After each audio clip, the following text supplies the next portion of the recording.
Hari berikutnya, di acara pameran, terlihat senjata peta ajaibnya, diletakkan di atas meja, dan Tuan Yan berdiri di sana, lalu semua orang yang hadir, berkumpul di sana menanti penasaran dengan gambar yang ada di dalam gulungan peta tersebut. Seseorang di sana bilang, sebelum senjata ajaib ini dikerahkan, saya merasakan gelombang kekuatan sihir. Fu Xijin berkata, produk abadi, oh, produk peri. Lalu Tuan Yan melempar gulungan peta ajaib itu ke atas, hingga gulungan itu terbuka. Ketika waktu yang baik tiba, terungkaplah gambar matahari, bulan, gunung, dan sungai. Orang-orang yang hadir di sana, semuanya melihat gambar peta yang panjang, terbang melebar memutari mereka. Orang-orang di sana terpana melihat gambar di peta itu. Inilah gambar matahari, bulan, gunung dan sungai. Seberapa dalam dan indahnya kekuatan magis ini. Tubuh dan pikiranku terperangkap dalam di dalamnya, dan aku tidak punya kemampuan untuk menolaknya. Lalu orang-orang di sana pada mengangkat tangannya ke arah peta ajaib itu. Biarkan aku lewat, biarkan aku lewat. Nangong Zi yang melihat pemandangan itu berkata, daripada mengandalkan kekuatan eksternal, lebih baik meningkatkan kekuatanku sendiri dengan jujur. Fu Xijin yang mendengar ucapan Nangong Zi, dalam hatinya. Kamu memang senjata ajaibku, sekuat aku. Nggak perlu bantuan dari luar sama sekali, oke. Terlihat, orang yang memasukkan tangannya ke peta itu jadi bersemangat. Ah, tolong, ini sangat menyebalkan. Orang-orang yang menontonnya jadi bingung. Apa yang terjadi padanya? Kemudian, keluarlah bola ungu dari dalam lukisan peta tersebut. Bola ungu itu mengeluarkan aura, yang menyebar di sekitar sana. Lalu orang-orang pada tersedot masuk ke dalam peta. Ada juga yang berpegangan pada celana orang agar tidak masuk ke dalam peta, dan orang yang celananya ditarik, dia juga memegang cagak bangunan di sana dengan erat. Lalu Fu Xijin merasakan sesuatu di sana. Kekeruhan. Lalu terlihat, Nangong Zi yang ikut tersedot juga, tangannya berusaha menggapai Fu Xijin. Ah! Fu Xijin yang melihat itu bilang, Nangong Zi. Nangong Zi tertarik ke dalam sana, Fu Xijin langsung melompat mengikutinya. Setelah menyedot orang-orang, gulungan peta itu menutup sendiri. Kemudian petanya berada di genggaman tangan Tuan Yan. Di dalam gambar matahari, bulan, gunung, dan sungai ini, tidak peduli siapa Anda hanya bisa menunggu kematian. Berpindah di dalam gambar matahari, bulan, pegunungan dan sungai. Terlihat banyak tulang di sana, dan gunung-gunung yang lancip. Terlihat, orang-orang pada terjatuh di sana. Aduh, itu sangat menyakitkan bagiku. Terlihat, Nangong Zi jatuh ketimpa Fu Xijin di atasnya. Kamu segera bangun. Ternyata yang ketimpa sebenarnya adalah Fu Xijin. Jelas sekali kamu yang ada di atas sana. Nangong Zi merasa malu menutupi wajahnya. Ah, aku. Lalu Fu Xijin bertanya, ngomong-ngomong, tempat apa ini? Nangong Zi berkata, ada penghalang, gurun, pedang, senjata, pedang dan tombak. Ini sepertinya menjadi medan pertempuran terakhir antara makhluk abadi dan iblis. Lalu orang di sana bertanya, pertarungan antara makhluk abadi dan iblis. Nangong Zi menjelaskan, guru memberitahuku, lebih dari 20 tahun yang lalu, pembudidaya iblis menipu sekte besar ke dalam penghalang tertentu, berniat untuk memusnahkan mereka semua. Para biksu bisa saja bersaing dengan para penggarap iblis, tetapi di dalam penghalang, mereka berubah menjadi iblis dan membantai sesama anggota sekte mereka. Ketika kehidupan tergantung pada seutas benang, sebuah meteorit tiba-tiba jatuh dari langit. Ini meringankan gejala setan biksu, dan juga mengkhawatirkan dunia peri. Wang Chuan abadi yang tiba memecahkan penghalang, menghancurkan konspirasi pembudidaya iblis, dan menyelamatkan semua orang. Lalu terlihat, orang-orang yang dia selamatkan. Setelah mendengar cerita dari Nangong Zi, orang-orang pada berdiskusi. Orang berambut gondrong berkata, Wang Chuan yang abadi benar-benar peri. Yang gendut menanggapi, meskipun belum ada seorang pun yang naik dalam ratusan tahun ini, Wang Chuan abadi adalah harapan semua orang untuk berkultivasi. Yang rambut coklat bilang, ya, itu benar. Lalu Nangong Zi dengan tatapan mata tajam berkata, tampaknya kepala sekte yang telah bergabung dengan dunia iblis. Lalu ada yang melemparkan kapaknya ke arah orang-orang yang ada di sana. Biksu-biksu muda, kamu sudah dikutuk. Lalu orang-orang pada terpental akibat serangan kapak yang tiba-tiba menyerangnya. Ah! Lalu orang-orang melihat ke arah si penyerang itu bilang, itu adalah seorang kultivator iblis. Pemimpin sekelompok iblis, yang mukanya seperti banteng berkata, silahkan, bunuh mereka semua. Lalu Nangongzi berkata, para biksu mendengarkan perintah tersebut dan segera membentuk tembok manusia, untuk mempertahankan musuh dari luar dan menyerang penghalang peta ini dari dalam. Lalu orang-orang melihat ke atas. Tunggu, apa itu? Terlihat, naga besar yang terbang di atas mereka. Itu naga. Naga itu mengeluarkan energi ungu di mulutnya. Lalu menyerang orang-orang dengan energinya hingga orang itu tak bisa bergerak. Su Weihang yang menaiki naga bilang, rentan. Lalu dia mengangkat tangannya dan mengeluarkan energinya. Dan mengambil jiwa-jiwa orang yang ada di sana. Dengan gila-gilaan dia memasukkan semua jiwa yang dia tarik ke dalam sebuah bola energi di tangannya. Nangongzi yang melihat itu berkata, dia benar-benar dapat mengekstraksi jiwa biksu secara langsung. Orang-orang di sana pada ketakutan. Aku, seharusnya tidak datang, aku sangat menyesalinya. Kita tidak bisa menang, lari. Tidak, aku ingin membalaskan dendam kakakku. Su Weihang berkata, kamu beruntung bisa lolos terakhir kali, tetapi tidak ada seorang pun di sini untuk menyelamatkanmu kali ini. Ayo, izinkan saya membantu Anda memasuki jurang keputusasaan. Lalu tiba-tiba ada lemparan sepatu yang menutup mulutnya. Engah, para kultivator iblis di sana pada bingung. Apa? Dari mana asalnya? Kecepatan ini sangat menakutkan. Su Weihang marah sambil meremas sepatu itu bilang. Bah, siapa yang melemparkannya? Orang-orang di sana pada melirik ke suara di belakang. Ayahmu, aku.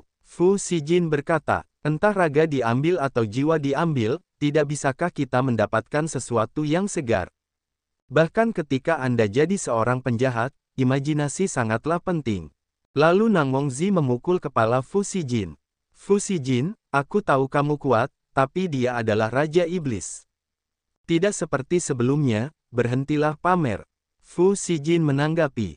Jadi kenapa, aku masih dewa? Su Weihang yang marah, mengeluarkan aura hijau dan memunculkan beberapa ular, bertanya.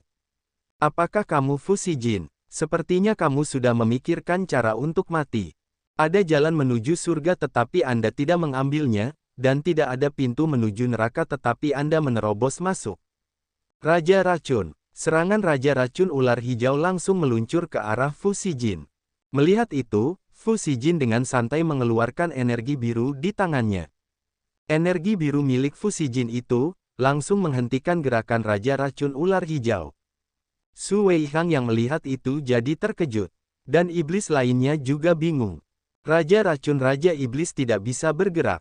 Itu bohong, bagaimana mungkin? Lalu Fu Xijin mengubah bentuk Raja Racun ular hijau itu. Berapa banyak ular kecil yang layak disebut Raja Racun? Saya akan meningkatkannya untuk Anda. Silahkan dan biarkan tuanmu mencicipimu juga.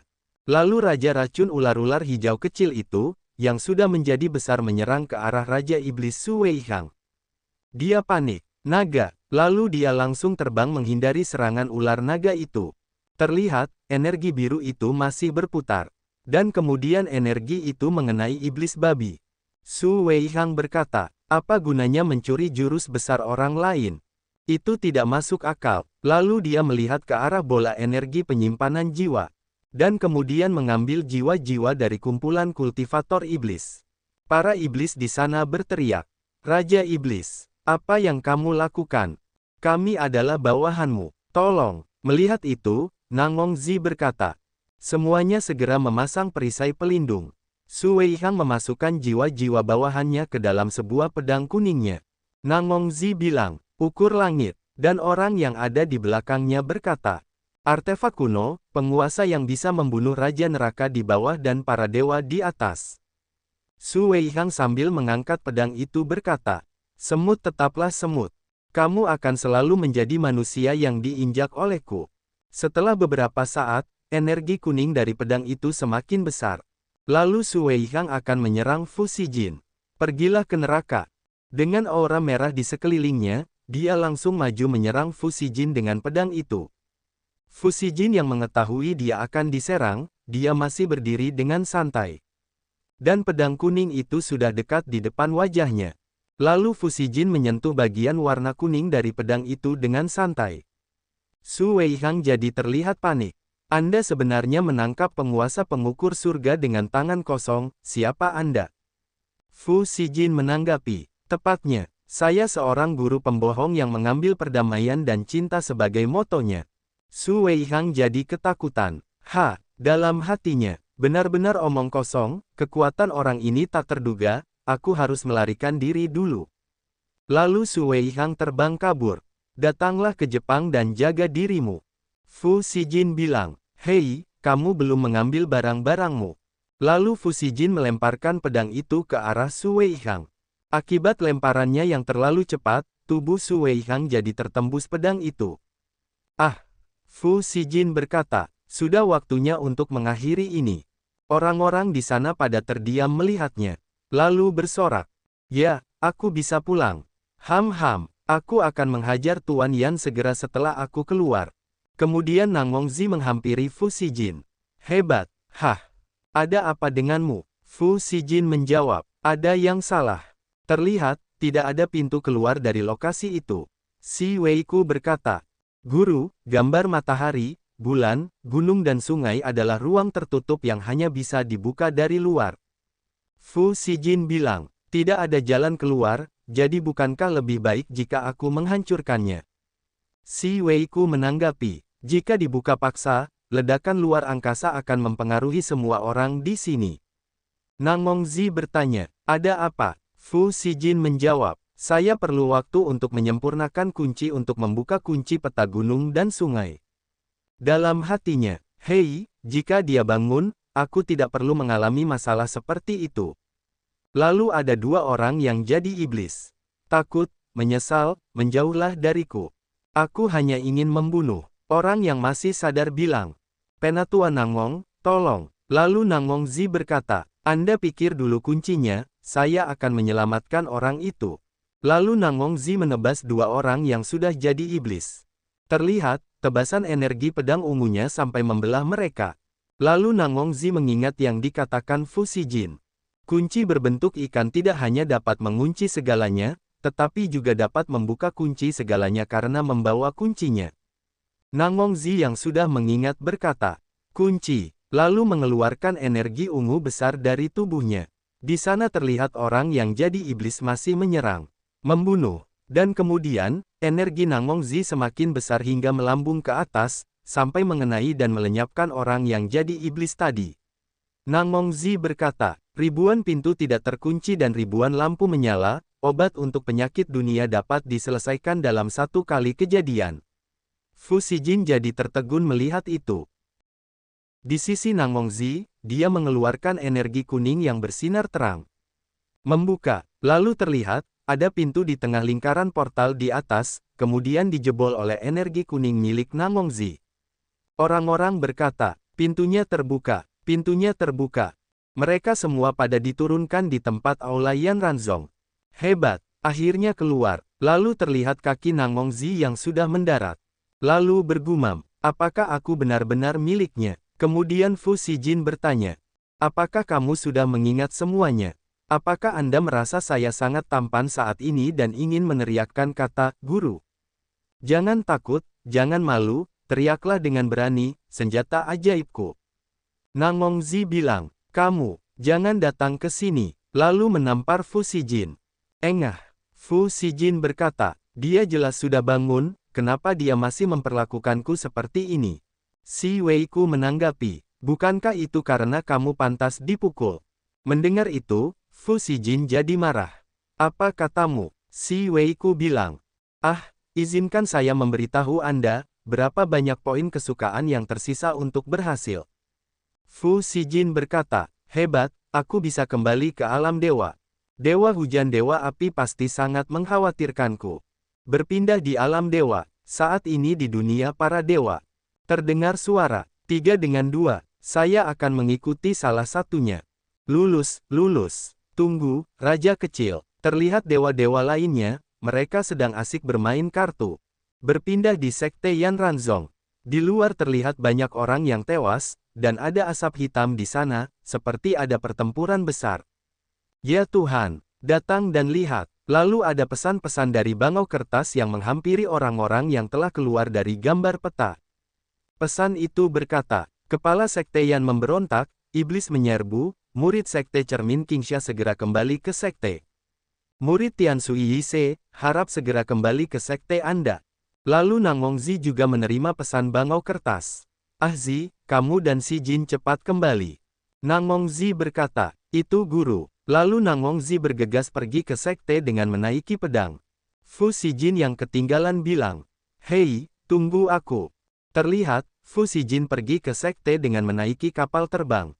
Tidak, sumber udara keruh bukan dari dunia manusia tetapi dari dunia peri di dunia kecil ini.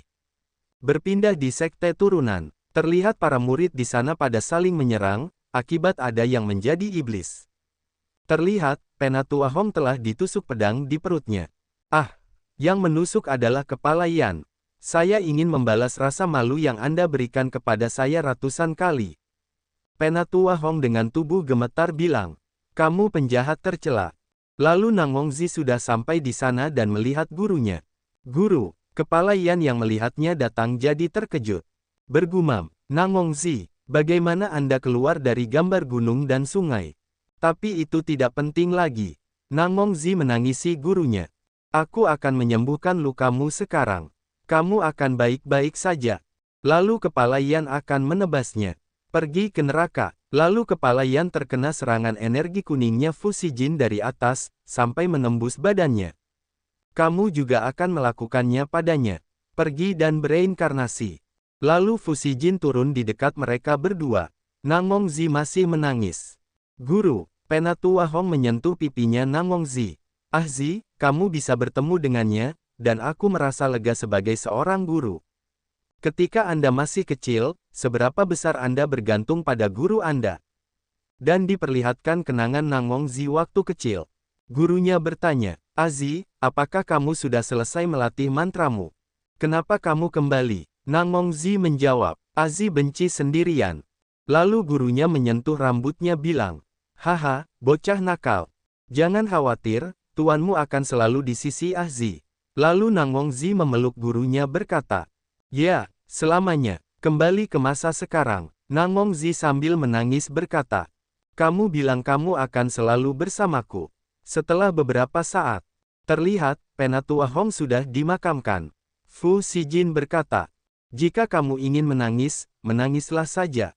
Nang Hongzhi bilang, saya tidak akan menangis. Dia mengatakan kepada saya untuk tidak pernah menunjukkan sisi rentan saya di depan orang luar. Lalu Fu Xijin menyentuh pundaknya. Saya bukan orang luar. Lalu Nang Hongzhi mendorong Fu Xijin. Keluar dari sini. Bukankah kamu mendekatiku hanya karena kamu ingin memulihkan senjata ajaib? Fu Xijin menanggapi, kamu salah. Justru karena kamu senjata ajaibku maka aku dekat denganmu.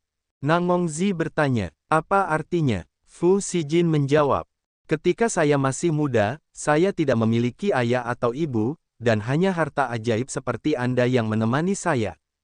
Anda jauh lebih berarti bagi saya daripada keluarga saya. Saya akan menyelesaikan apa yang belum diselesaikan Penatua Hong untuknya, dan saya akan selalu bersama Anda. Nang Hongzhi jadi tersentuh mendengar perkataannya. Lalu Nang Hongzhi mengingat saat masih di alam dewa. Dia dan saudarinya duduk di kursi ikan, sambil menonton Fu Xijin membuat senjata. Nang Hongzhi berkata, saudari, dia sangat serius setiap kali menyempurnakan senjata. Saudarinya menjawab, bukan, dia, tapi tuannya. Nang Hongzhi berkata, apa pemiliknya, bisakah itu dimakan? Saudarinya menjawab, tuannya bukanlah makanan, tapi keluarga kita. Nang Hongzhi bilang, keluarga. Setelah itu mata si Weiku jadi bersinar. Guru, nilai kesukaan Nang Hongzhi sudah penuh. Kita bisa kembali ke alam dewa. Kemudian Fu Xijin bertanya, apakah kamu ingat semuanya? Nang Hongzhi tersenyum menjawab, ya. Fu Xijin jadi senang menarik tangannya. Hebat, segera hilangkan kekeruhannya, dan aku akan membawamu keluar dari dunia kecil ini. Lalu Nang Hongzhi bilang, tidak, kakak masih di sini. Lalu Fu Xijin bertanya, apa, kakak? Nang Mongzi mengatakan, faktanya, saya hanyalah kunci dari gembok berbentuk ikan. Dan terlihat, kunci berbentuk ikan yang berwarna kuning. Berpindah di suatu tempat, terlihat ada pulau-pulau yang berdiri di atas air. Dan di salah satu pulau itu, ada saudarinya Nang Mongzi. Haha, saudari, akhirnya aku menemukanmu.